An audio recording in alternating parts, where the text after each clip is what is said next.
250 years ago, the U.S. Navy was born.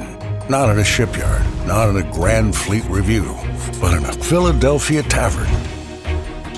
October 13th, 1775, the Continental Congress votes to outfit 2 vessels to intercept British supply ships. No battleships, no admirals, and definitely no aircraft carriers. Just grit, determination, and a love for messing with British logistics. Before the Navy hits its growth spurt, it proves its grit in the Barbary Wars by sailing into hostile waters to take the fight to pirates. Then comes the War of 1812. "Don't give up the ship" becomes a battle cry, and heroes like Commodore Perry carve their names into history.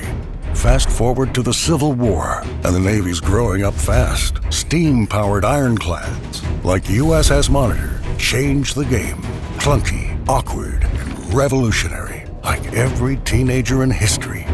By the early 20th century, the Navy is flexing its steel muscles. The Great White Fleet steams around the world in a show of power and diplomacy.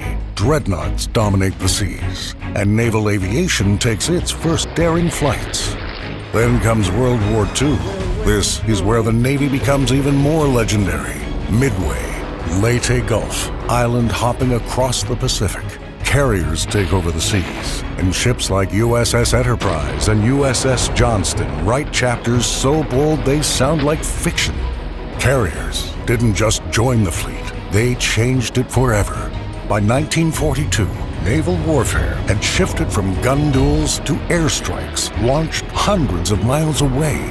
A floating runway became the most powerful weapon at sea.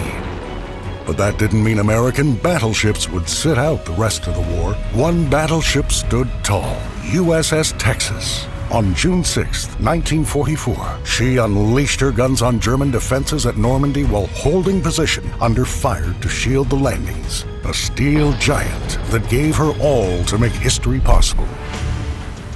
What started as slow and lumbering beasts of the sea evolved into the Iowa-class battleship, the fastest battleships at sea. Sleek, powerful, and built to keep up with carriers. They weren't just muscle. They were muscle with speed, chasing down threats that older battleships couldn't touch. USS Wisconsin wasn't just fast. She had a fiery streak. In 1952, off Korea, a North Korean shell struck one of her gun mounts, wounding 3 sailors. Wisconsin fired back with all 9 of her 16-inch guns, wiping out the battery. A nearby destroyer watching the fury signaled only 2 words: "Temper, temper." But the story doesn't stop with victory parades. The Cold War brings submarines that whisper through the deep, fleets that roam every ocean, and technology that would have left the sailors of 1775 in stunned disbelief.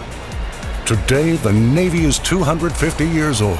That's 2.5 centuries of securing global sea lanes, delivering aid, and occasionally showing up where they're least expected.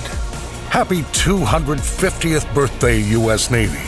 Here's to the next 250 years of salty legends and steel giants.